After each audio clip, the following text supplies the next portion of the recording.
Bonjour et bienvenue dans ce nouveau numéro de Géopolitis. L'élection d'un gouverneur républicain en Virginie est venue sonner l'alarme à la Maison-Blanche, confrontée à de sérieuses turbulences.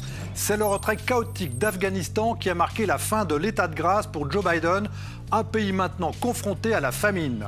Des difficultés qui font le miel de Donald Trump, dont les soutiens restent mobilisés en attendant son éventuelle candidature pour 2024. La première année de mandat d'un nouveau président américain est habituellement difficile et déçoit ses électeurs, ce qui se traduit généralement par le recul de son parti aux élections de mi-mandat qui suivent l'élection 2 ans après. Joe Biden n'échappe pas à la règle, mais en pire. À part Donald Trump, qui n'a jamais dépassé la barre des 50%, il est le président le plus impopulaire, sous les 43%, un peu plus d'un an après son élection le 3 novembre 2020. Une élection marquée par le refus de Donald Trump de concéder sa défaite. Galvanisé par l'ancien président qui les avait appelés à marcher sur le Capitole, une foule haineuse de supporters l'avait pris d'assaut le 6 janvier pour tenter d'empêcher la certification du vote des grands électeurs. L'Amérique était passée tout près d'un coup d'État. Acquitté lors de la deuxième procédure de destitution contre lui, Donald Trump pourra se représenter en 2024 et certains, comme l'essayiste néoconservateur Robert Kagan, n'hésitent pas à prédire sa victoire sur fond de violence et la fin de la démocratie américaine. Nous verrons avec notre invité Anne Désine, spécialiste des États-Unis, que l'Amérique est plus divisée que jamais, malgré l'appel à l'unité lancé par Joe Biden lors de son investiture. En ce jour de janvier, mon âme entière est dévolue à cette cause, rassembler les Américains, unifier notre peuple, unifier notre nation. Et je demande à tous les Américains de me rejoindre pour cette cause.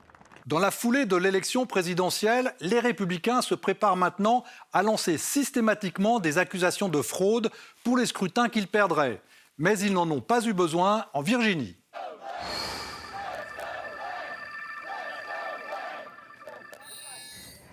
L'Amérique suit cette élection de près, minute par minute.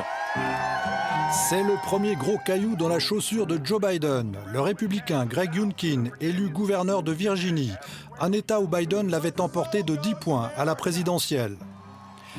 Habilement, le nouveau gouverneur a su éviter le parrainage de Donald Trump pour faire avancer les thèmes liés à l'éducation, la famille, l'identité, chers aux républicains. Alors que Barack Obama lui-même était venu agiter l'épouvantail Trump.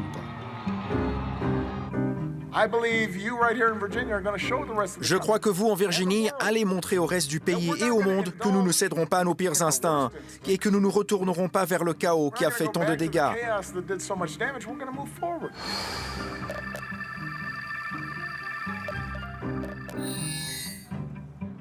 Des ponts qui s'effondrent ou qui rouillent, des routes à moitié défoncées et des accidents de train spectaculaires. Joe Biden a finalement réussi à faire voter son plan de 1 200 milliards de dollars sur les infrastructures, avec des sommes colossales dans les différents secteurs. Routes et ponts, trains, transports en commun et haut débit. Mais cette avancée historique a surtout montré les divisions du Parti démocrate. L'autre plan très ambitieux sur le social et l'écologie, baptisé Build Back Better, reconstruire en mieux, est l'objet d'une bataille homérique entre modérés et aile gauche du parti. Mais Joe Biden ne boude pas son plaisir. C'est un plan pour les cols bleus, pour reconstruire l'Amérique, et il n'a que trop tardé. Je suis également fier que la Chambre des représentants ait fait un grand pas vers l'adoption de ma loi Build Back Better. Optimiste invétéré, Biden, qui est parvenu à unir les deux ailes du Parti démocrate pour se faire élire, mise sur son habileté pour faire rentrer dans le rang Joe Manchin, le sénateur le plus à droite du parti, qui fait de l'obstruction à Build Back Better, déjà réduit de moitié à 1 750 milliards de dollars.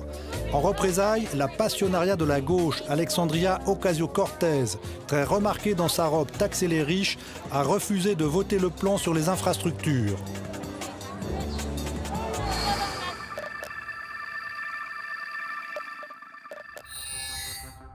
Ces images de migrants haïtiens battus par des gardes frontières au Texas ont fait le tour du monde et contribué à ternir l'image de Biden et de sa politique d'accueil qui se voulait plus humaine après celle de Trump. Des Haïtiens renvoyés vers leur pays dévasté, en proie aux gangs et à la violence, après un périple de plusieurs mois à travers l'Amérique latine. Nous sommes foutus, ils vont nous expulser. Nous ne savons pas où aller. Des doutes sur le plan économique aussi. L'inquiétude monte au même rythme que l'inflation, devenue priorité absolue pour Biden. L'une des plus élevées des pays de l'OCDE, avec 6,2%, essentiellement dû au prix de l'alimentation et de l'énergie. Un peu plus d'un an après son élection, Joe Biden est l'un des présidents les plus impopulaires à ce stade, si l'on accepte Trump, avec une courbe qui ne cesse de chuter sous la barre des 50% depuis le 15 août.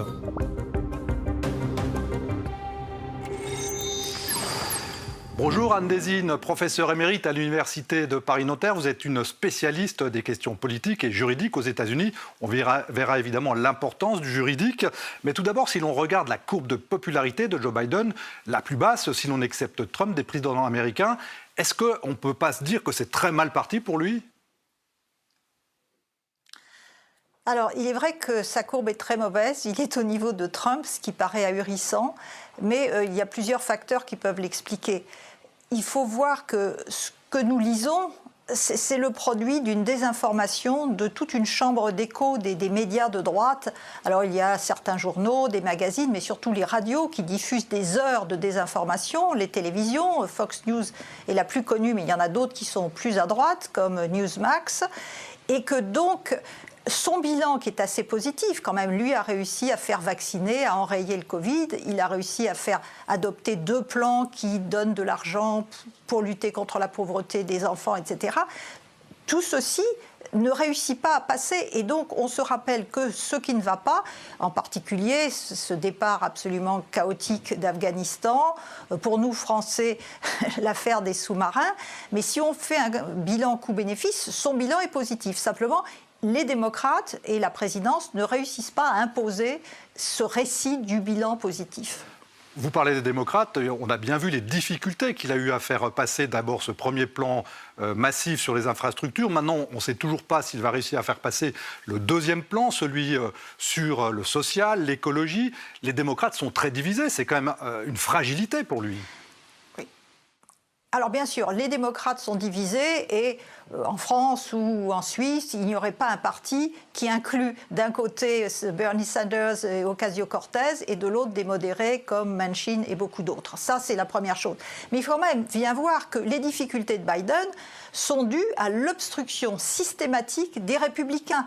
Les républicains, de même qu'ils avaient décidé, j'ouvre les guillemets, d'avoir la peau d'Obama, ont décidé d'empêcher Biden de faire son programme très ambitieux pour rappeler que le gouvernement, ce n'est pas le problème, comme l'avait dit Reagan, mais que le gouvernement, ça permet quand même d'envoyer des fonds, de rétablir un peu d'égalité et de ne pas agir uniquement pour les 1% de milliardaires et de grandes entreprises.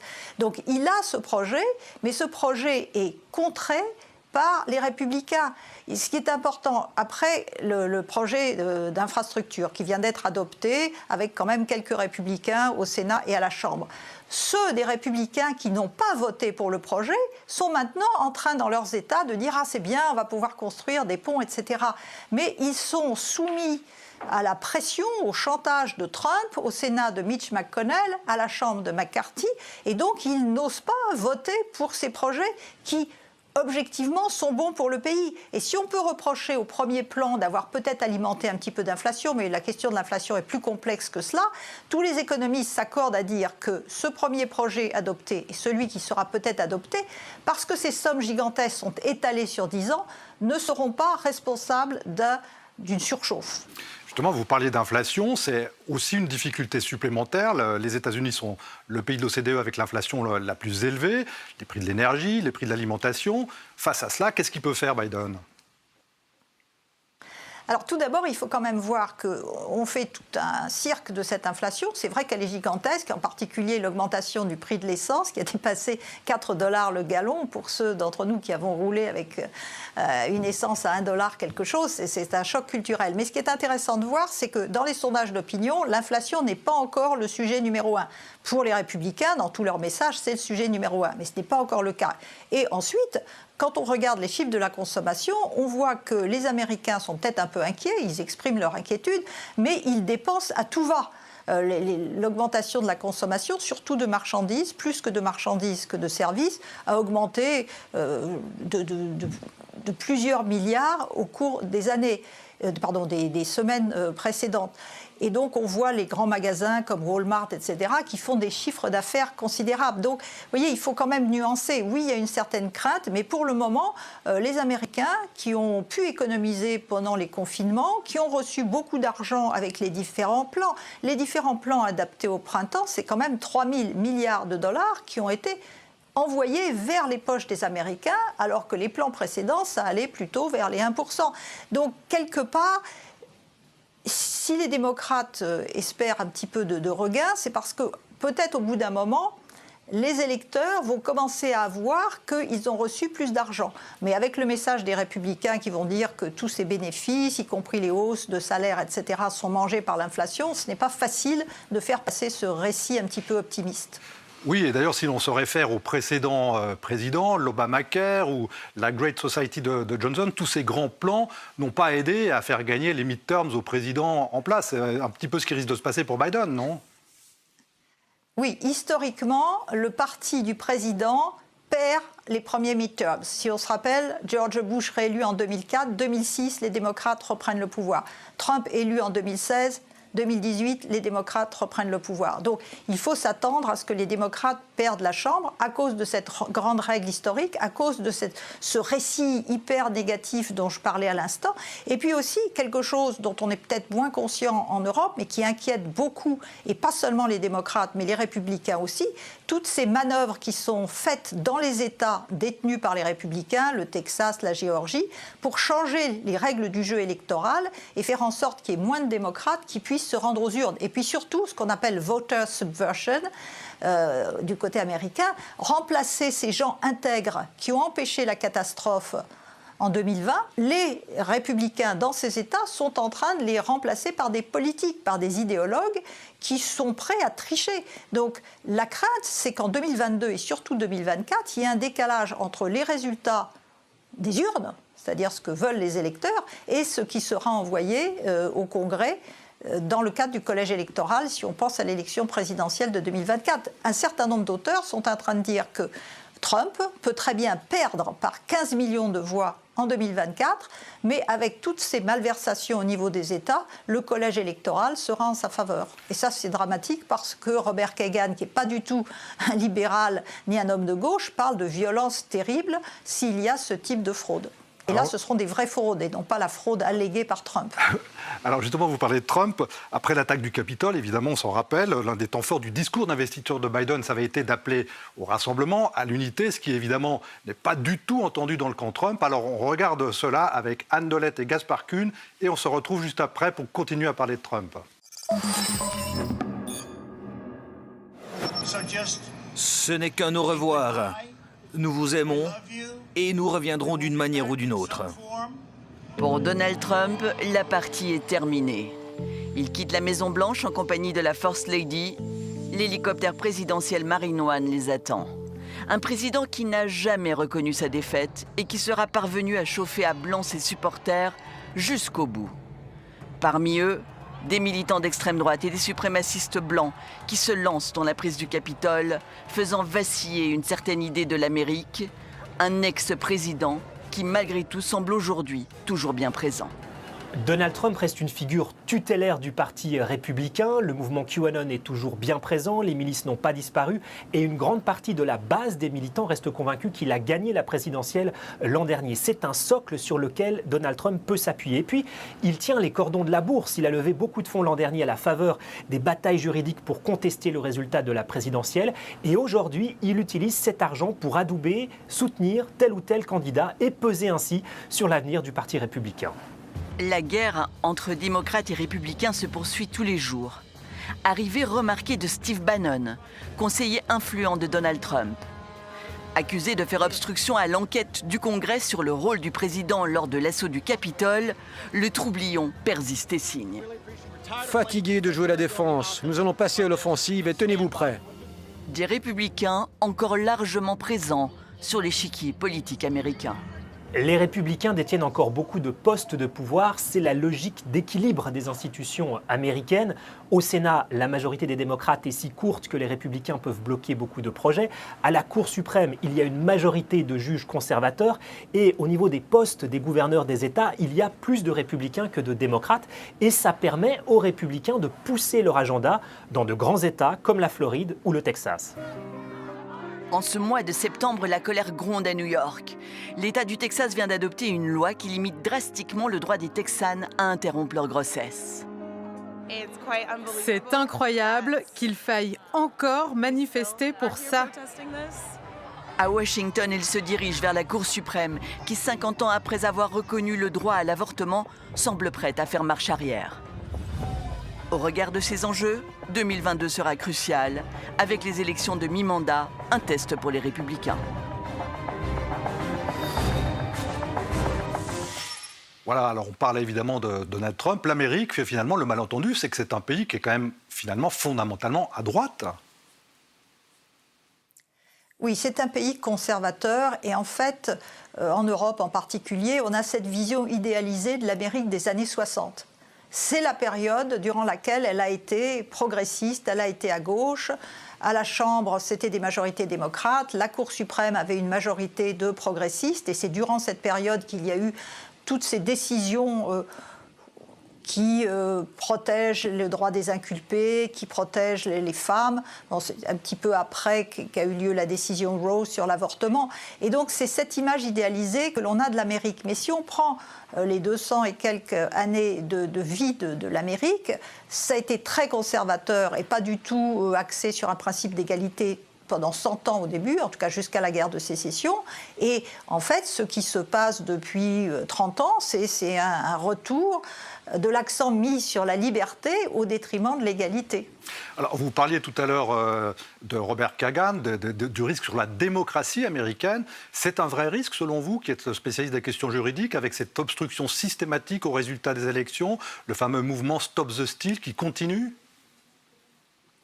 Oui, alors non seulement pour les présidentielles, mais c'est devenu, ça fait partie de l'arsenal des républicains. C'est-à-dire que quand un républicain craint qu'il perde, il commence à dénoncer la fraude avant, comme l'avait fait Trump, et s'il perd, il va la dénoncer après. Donc on va avoir ce mode d'emploi dès 2022, et il faut penser que cela va avoir lieu pour les présidentielles de 2024. Alors, l'autre grand enjeu, évidemment, c'est la Cour suprême avec une majorité de juges très conservateurs. Et principalement, maintenant, l'enjeu, c'est l'avortement. Est-ce qu'il y a un risque, selon vous, que l'avortement devienne totalement illégal aux États-Unis ? Alors, c'est un risque, mais en fait, l'audience qui a eu lieu la semaine dernière montre un risque beaucoup plus large, parce que la loi du Texas, certes, voudrait réduire la possibilité d'avortement à 6 semaines, c'est-à-dire en fait rayer l'avortement de la carte, mais surtout a mis en place un mécanisme extrêmement pernicieux qui dit ce ne sont pas les procureurs qui vont veiller à l'application de la loi, mais n'importe quel citoyen qui va pouvoir attaquer le médecin ou le chauffeur de taxi qui a emmené la personne se faire avorter. Et donc l'audience de la semaine dernière, et là quand même les juges conservateurs voient le danger, c'est que en fait, le fédéralisme qui repose certes sur l'autonomie des États, mais sur un principe très important qui est la suprématie du droit fédéral, ce fédéralisme serait réduit à néant parce qu'un État va voter une loi inconstitutionnelle, mais dire ce sont des citoyens qui vont se charger de l'application. Et dans ce cas-là, c'est la thèse que défend le Solicitor General, c'est-à-dire le représentant de l'État du Texas.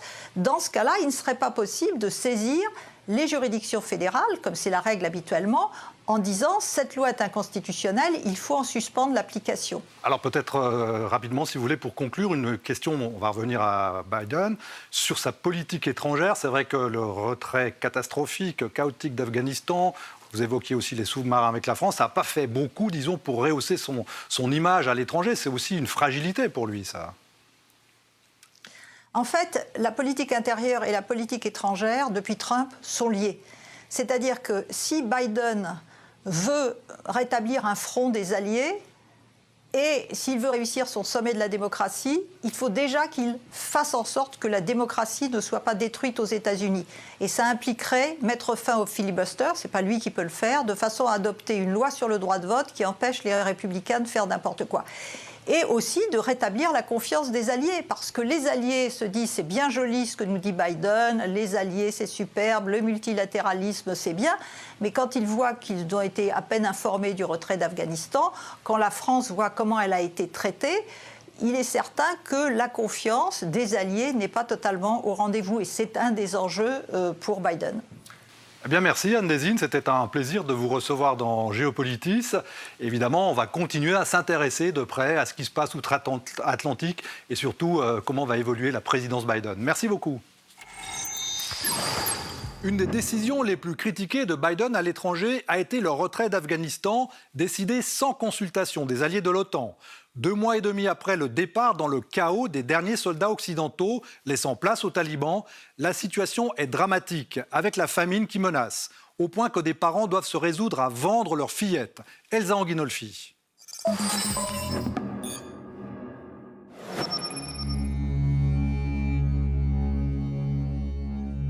Sous son voile noir, Parwana Malik, 9 ans, vendue comme épouse à un vieil homme pour l'équivalent de 2200 $.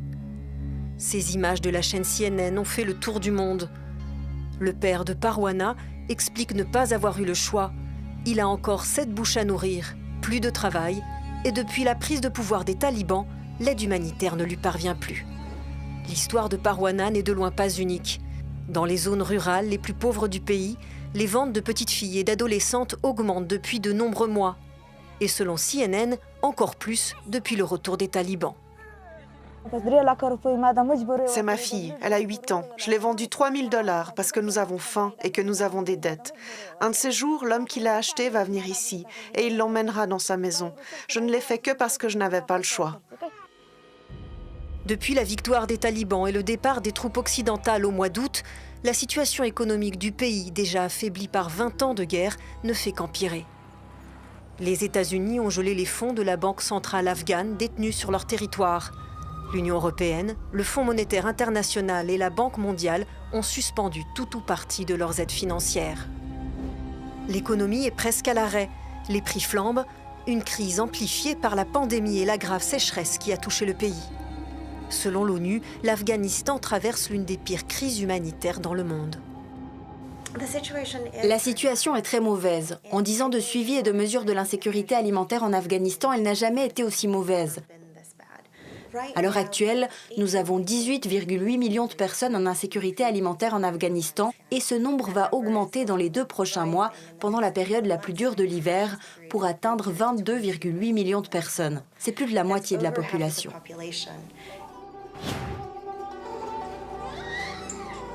Les plus jeunes sont particulièrement touchés. La moitié des enfants de moins de 5 ans pourraient souffrir de malnutrition aiguë d'ici la fin de l'année.